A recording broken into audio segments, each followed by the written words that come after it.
We have a grand nefarious strategy of giving founders what we wish we had when we were founder. Yeah, it's like, what would I have wanted? Yeah, like that's certainly how I think about this. This is Michael Seibel with Dalton Caldwell. Today, we actually have some news to announce. For the first time since winter 2020, this new batch, the summer 22 batch, will be in person. And we are all excited. Dalton, we're going to get to see founders in person again. What do you think? It's a breath of fresh air. I've been spending a lot of time in this little room, much as probably you have too. Yes. So yeah, it's really fun. I'm excited. Me too. So let's talk about what this means. So the founders of this batch are going to have an in-person retreat in Sonoma to kick the batch off. They're going to be able to go to weekly meetups in San Francisco. We're actually going to help organize weekly meetups in other cities around the world. We built some software that are going to help founders meet each other and have one-on-one coffees, founders in the same city. And then we're going to have a huge end of batch celebration after Demo Day in San Francisco with all the batch and the alumni. Needless to say, the program's still going to be friendly to founders participating remotely. So the batch talks, office hours, things like that will still be online. And we still have founders from all over the world participating. But I have to say, founders I've talked to in every country have been excited to come here to meet us, to meet their batchmates, to get out in front of Zoom and get off these cameras for a little while. So I'm really, really excited. Yeah, we kind of had a dry run a little bit last batch where there were a lot of these in-person meetups. And I went to a few, I know you did too. And the energy was great. And so, yeah, now is the time to make this move, Yeah. The idea that we get to re-announce something that was so core to YC is actually quite fun. What other trends are you seeing for the summer 22 batch? Yeah, I mean, let's see, to go through some of the stuff I've noticed. So for one, more applications.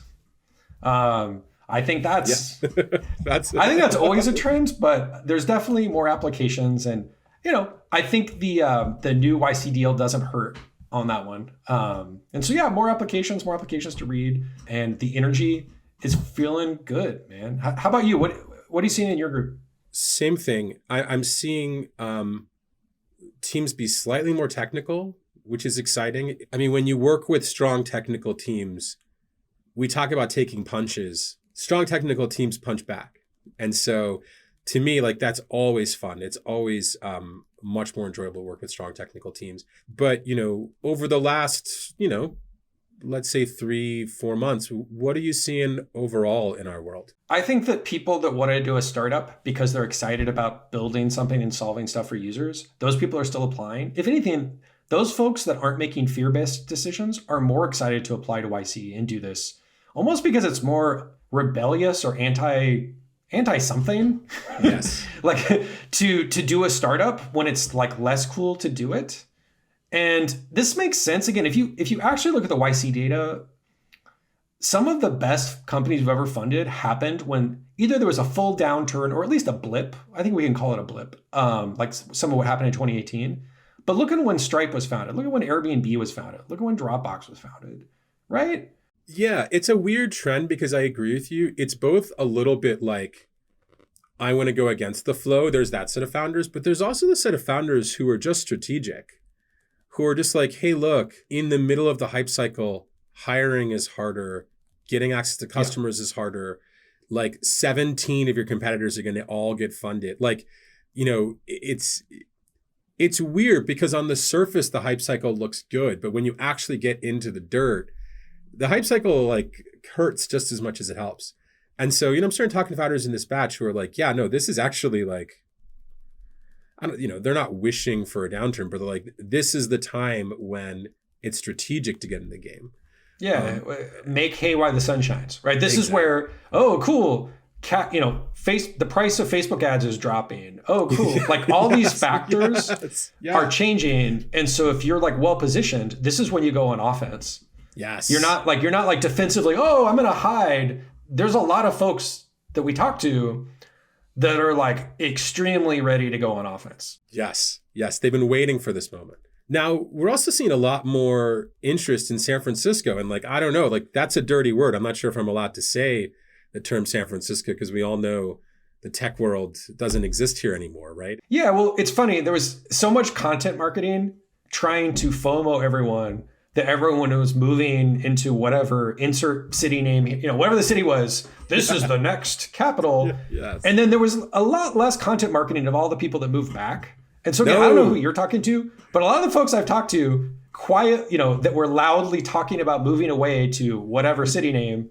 Yes. They're much more quiet on the move back.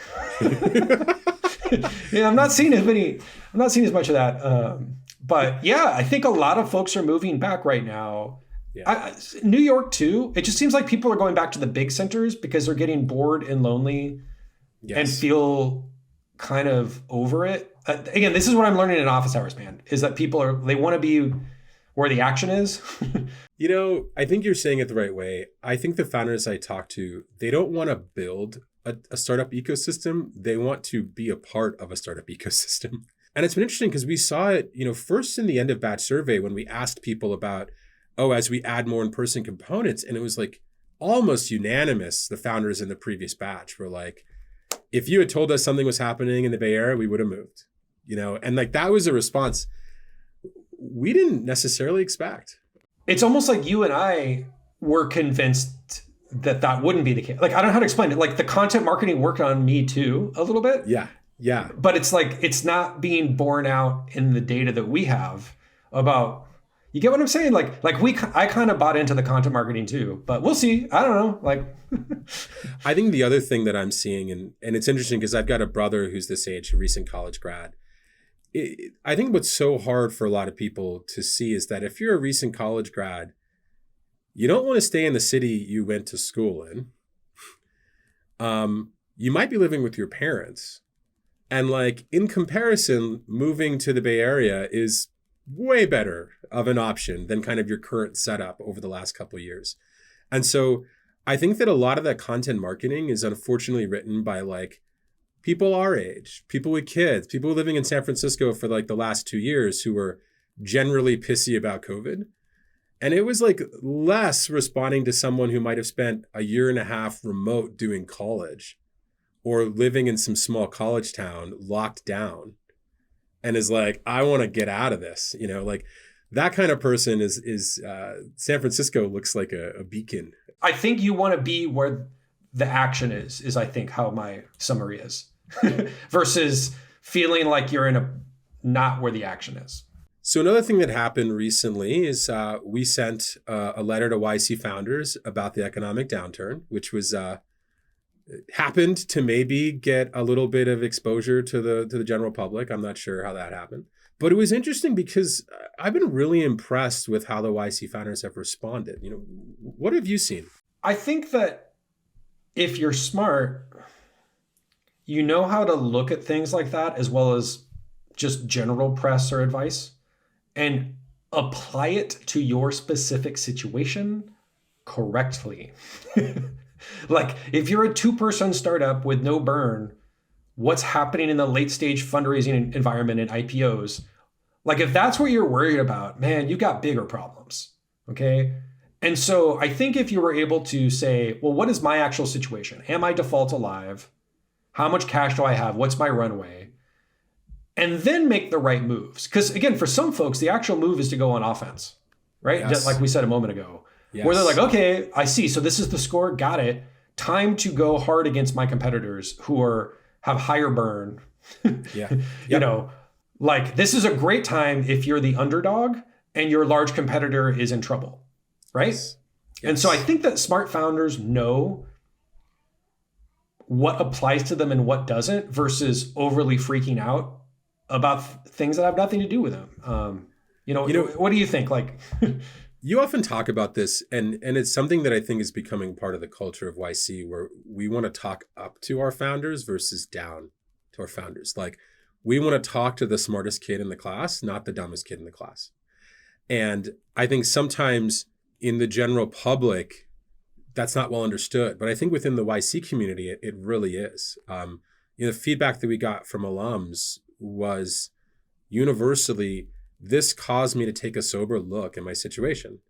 And if my situation was good, I'm staying on plan. If my situation wasn't, I'm making changes. And, just to your point, it wasn't, I'm freaking out. It was like, okay, I'm going to take a second and do a sober analysis of my company. And I think what's unfortunate is that they had just gone through this 2-year cycle where investors were basically screaming at them to burn and raise, because investors were getting markups and they were raising new funds.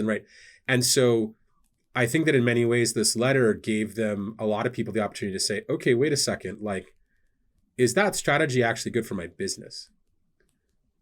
And it's obviously good for my investors' business. Getting markups is obviously part of their business model, but is that strategy good for my business? So that's been really fun to see. It's been fun to see the founders taking it in the right way. Probably one of the last big trends is this new standard deal, right? That was big news over the past 4 months. And it's interesting because I think that in some ways, it was conceived of competitively.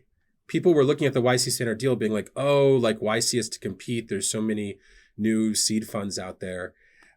And I think what's interesting is if you would kind of take it inside baseball for a second, that's really not the reason we did it at all. Like, take us inside baseball a little bit, Dalton. Like, what was the strategy behind it?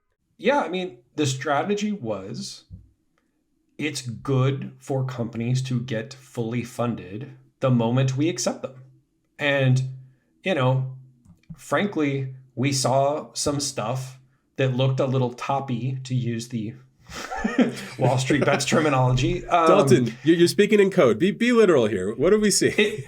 It looks, yeah. It looked like we're not sure that things were sustainable, that everything would keep going up forever. How about that? Yeah. Stocks may not only go up. Let's say that. And so it seemed prudent to, it seemed prudent to give the companies more money so that in the event of a market change, we were confident that everyone would be fully funded. Again, for context, I think people forget this because of all the crazy seed round warped perceptions. How much money did like Airbnb and Dropbox and all those folks raise back in the day? How much money did Airbnb raise again? Under a million. These seed rounds are under $1 million and diluting over 20%, over 25%. So we actually know that $500,000 was enough money to build like one of the most successful companies ever. And it made a ton of sense to have this budget to raise this money. We could fund a lot of companies. It's all raised. We have it, dry powder. So that no matter what happens, if you get into YC, you're good. There's this saying that I love. The best time to fix the roof is when the sun is shining. And, I look at our opportunity to create this new standard deal for YC founders and the fact that we have budget to fund over 1,400 companies with this standard deal. And I think to myself, like, I'm so happy we did that when we could, because now we're going to be able to help so many teams that otherwise might not be able to do startups, might not be able to raise money. So, and not be sure, I don't know if I want to apply to YC. I don't know if I want to start a company because I'm afraid. I've read TechCrunch articles. The funding environment is rough. There's all these like fears out there. Well, it's like, well, yeah, if you get into YC, you get $500,000. And like the day we fund you, it's funny, like people, they almost, sometimes people don't believe us. They're like, wait, this is contingent on something, right? It's like, no, we give you the... we give you the money up front. Yeah. That's how this works. Like, don't other accelerators, they have something where they take it back if you don't do? It's like, no, like if you don't kill anyone, you don't violate our ethics thing. This is the deal. I think what was also interesting was to see how YC founders used the new standard deal in the last batch when they were fundraising. Historically, seed funding could dilute companies 25, 30, even 35%. I would say in more recent years, that number was around 15 to 20%.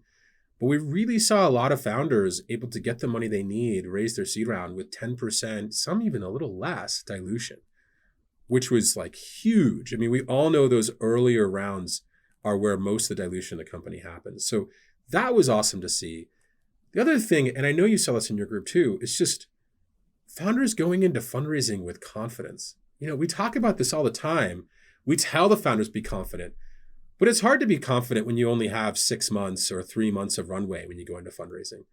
It's a lot easier to be confident when you come in with $500,000. What did you see in your group?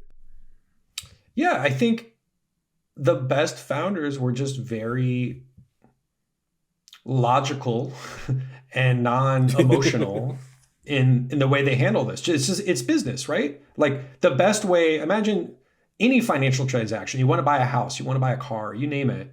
The more that you can be just not manipulated into being emotional or to be FOMO, like there's all these things. If you could just be like, hey, I want to buy a car. This is my budget. This is what I want to buy. Okay, let's work it out. All right, I bought the car. That's how you want to approach any kind of financial business relationship, right? Is just to be non-emotional. And so that's having this extra money helped people not be quite as susceptible to being told to be afraid, basically, right? Yes.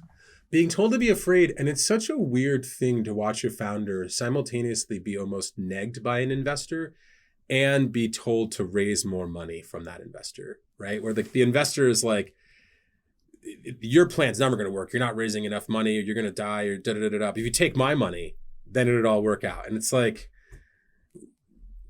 I've been so happy to see YC founders able to kind of push back against all of that and really be sober, right? Like just be sober in your planning and things work out better. It's funny because like we always are optimizing for, we're former founders. I think it's like what would have helped me when I was a founder. And it's just funny how like doing that really seems to annoy investors that we're like giving away. We're like on the wrong team a lot. They seem really mad at us. We're on the wrong team, Dalton. Like I thought, like isn't that weird, man? Like why?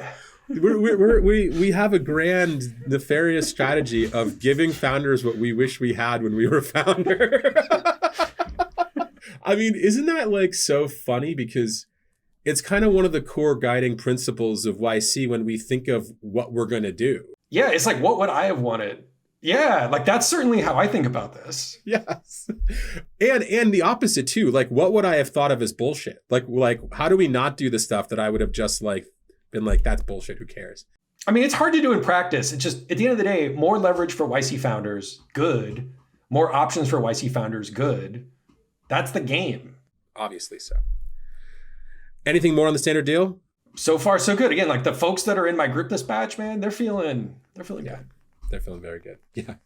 And probably the last trend, and maybe one of the most heartwarming trends, is how many alumni reach out to us and say they're watching these videos. Like, how much has that come up for you in the last 6 months since we got this thing rolling?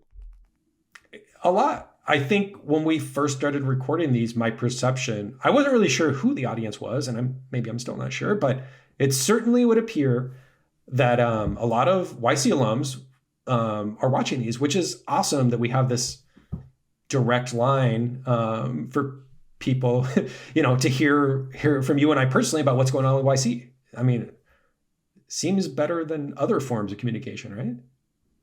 It was interesting because, we put out a video. It was interesting because we put out a public video about making sure that you are prepared for down economic times before we even sent a letter. And one of the reasons we were inspired to kind of send a letter was the number of alums who had watched that video and reached out and said, thank you for doing this. Like we're rethinking our plan. And so I just think it's exciting to see that the YC alumni are watching these videos alongside prospective founders. It's awesome to see. All right. Well, I think that's it. So in closing, we are really looking forward to meeting the next batch, which is going to happen very soon, mid-June. And then we're also ridiculously excited to meet all the founders that we've funded over the past years. We're going to do a massive alumni event in San Francisco in the fall. And so for all the people we haven't seen in person yet, we'll see you soon. Dalton, great to see you. Sounds good. Bye.